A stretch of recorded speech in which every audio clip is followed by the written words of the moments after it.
Assalamualaikum warahmatullahi wabarakatuh. Wassalatu wassalamu ala Muhammadin wa ala alihi wa ashabihi wa man tabi'ahu ila yaumil qiyamah. Asyhadu an la ilaha illallah wahdahu la syarikalah wa asyhadu anna Muhammadan abduhu wa rasuluh la nabiyya ba'dah. Ikhwan dan akhwat yang dimuliakan oleh Allah Subhanahu wa taala, pada pagi hari ini kita akan melanjutkan masih pembahasan tentang bab ilmu.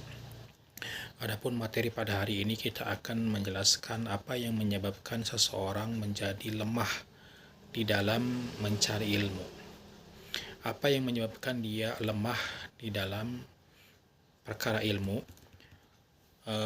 Tentunya yang menjadi sebab dia lemah di dalam perkara ilmu, itu disebabkan karena sikap yang bernama futur. Tentunya bahwasanya para pakar bahasa Arab telah mendefinisikan bahwa futur itu diistilahkan dengan loyo, lemah, atau tumpul setelah tajam. Ya, lemah setelah kuat, atau dia bosan setelah dia melakukan kebaikan. Ini adalah merupakan salah satu ciri atau tanda lemahnya dia di dalam perkara ilmu, atau yang disebut dengan futur. Tentunya bahwasanya futur ini akan menimpa kepada siapa saja, baik kepada setiap para dai, akan menimpa kepada setiap pencari ilmu, akan menimpa kepada seorang murabi, ustadz, ahli ibadah, atau orang-orang yang menempuh di dalam jalan kebaikan. Tentunya setiap amal itu pasti ada masa kejenuhan, ya. Orang yang bersungguh-sungguh di dalam beribadah, di dalam mencari ilmu, di dalam berinfak dan bersedekah, atau membaca Al-Quran, atau qiyamul lail, atau mengkaji ilmu, atau ibadah-ibadah yang lain, pasti suatu saat dia akan mengalami kejenuhan atau futur.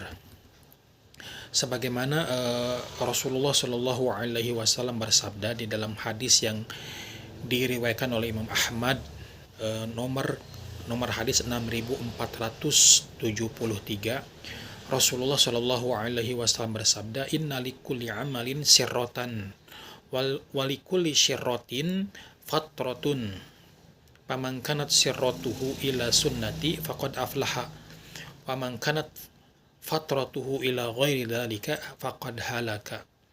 Sesungguhnya setiap amalan itu ada waktu semangatnya, dan setiap masa semangat ada masa jenuhnya.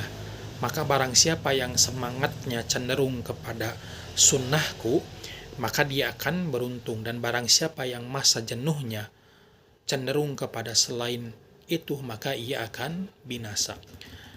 Tentunya Rasulullah Shallallahu Alaihi Wasallam pernah juga berdoa kepada Allah supaya dijauhkan dari sikap futur. Sebagaimana disebutkan di dalam banyak hadis, Rasulullah Shallallahu Alaihi Wasallam selalu berdoa, Allahumma inni a'udzubika minal kasali wal harami wal ma'tham wal maghram. Ya Allah, aku berlindung kepadamu dari rasa malas, kepikunan, kesalahan, dan terlilit di dalam hutang. Hadis riwayat Imam Bukhari, nomor hadis 5891. Tentunya ada beberapa ragam futur yang menimpa seseorang. Apa saja yang bisa menimpa kepada seseorang dengan sikap futur tersebut, ya. Ragamnya apa saja? Yaitu yang pertama, futur atau sikap malas ini secara umum dalam semua ketaatan. Tentunya kalau dia malas di dalam segala ketaatan, tentunya diiringi dengan kebencian dan tidak ada keinginan untuk melakukan kebaikan, ya, maka dia seperti halnya orang-orang munafik, ya.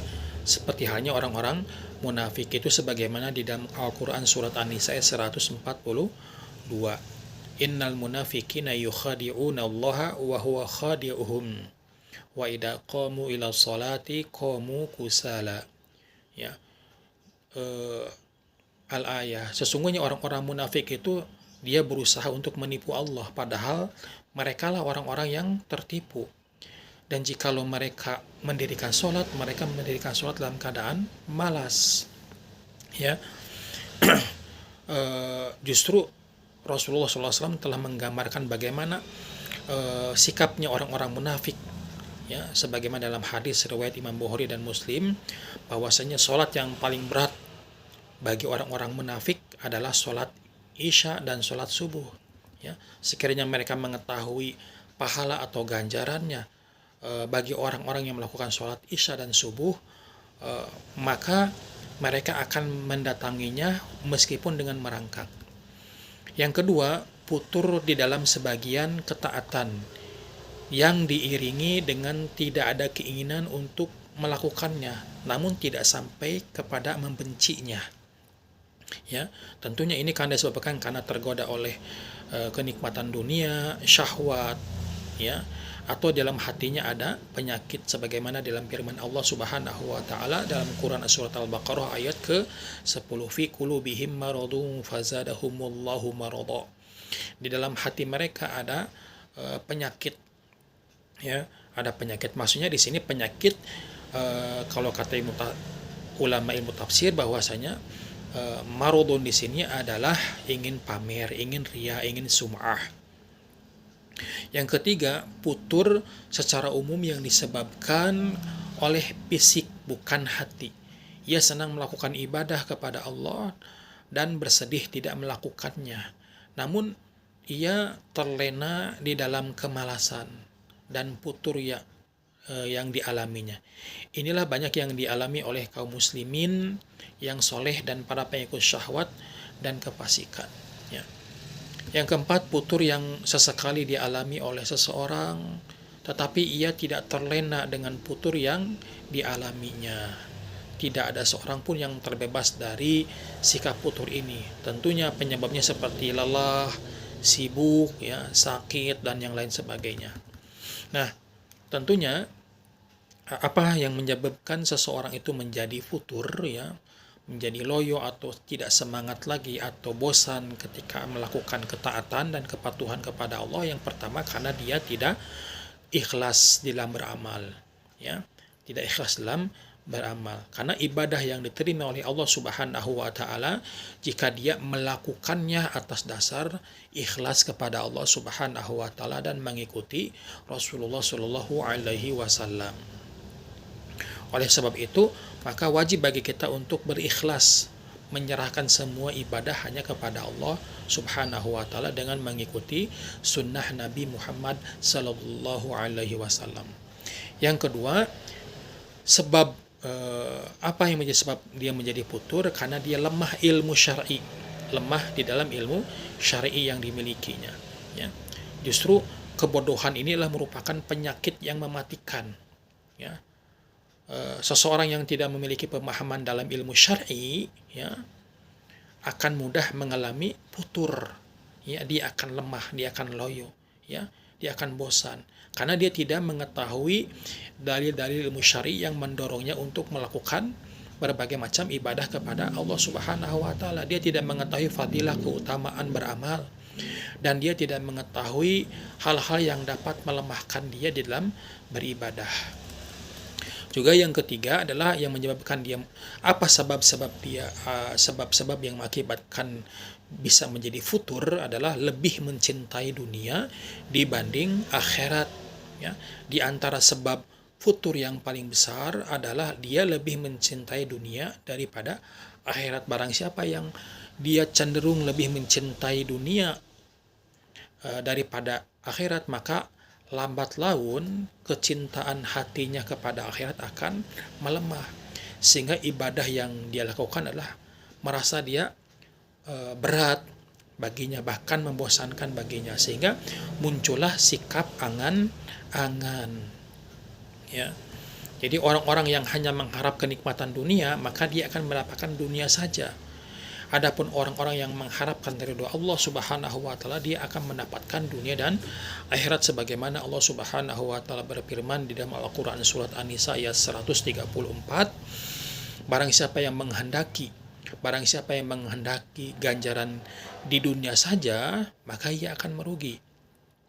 Karena di sisi Allah Subhanahu wa taala ada pahala dunia dan akhirat, dan Allah Maha mendengar lagi Maha melihat. Juga Rasul mengatakan dalam hadis riwayat Imam Bukhari, binasalah para penghamba dinar dan dirham. Yang keempat, apa yang menyebabkan seseorang ini menjadi futur? Karena dia lebih mencintai istri dan anaknya. Memiliki istri dan anak adalah merupakan kebanggaan bagi siapa saja, ya. Terlebih jikalau istri tersebut adalah sosok yang disabdakan oleh Rasulullah SAW, cantik, kaya, nasabnya baik, solihah, kemudian lahirlah anak yang soleh dan solihah. Tapi terkadang semuanya ini menjadi fitnah dan ujian bagi kita semua.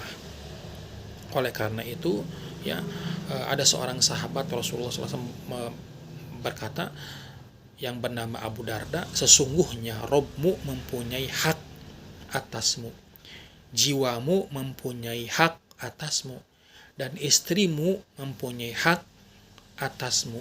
Maka berilah setiap hak kepada orang yang berhak. Jadi Allah Subhanahu wa taala mempunyai hak, ya, atas kita, ya. Keluarga juga mempunyai hak atas kita, dan juga jiwa juga mempunyai hak atas kita. Oleh karena itu penuhilah hak kepada orang-orang yang berhak. Ya, itulah 5 hal atau 5 sebab yang menjadikan seseorang menjadi futur, lemah di dalam mencari ilmu. Tentunya, ya, kita harus banyak berdoa kepada Allah Subhanahu wa taala agar kita terhindar dari sikap futur, dari sikap lemah, loyo, ya, bosan, ya, tidak bersemangat lagi di dalam mencari ilmu. Maka kajian kita kali ini kita cukupkan sekian. Subhanaka Allahumma bihamdika asyhadu an la ilaha illa anta astaghfiruka wa atubu ilaik. Walhamdulillahirabbil alamin. Wassalamualaikum warahmatullahi wabarakatuh.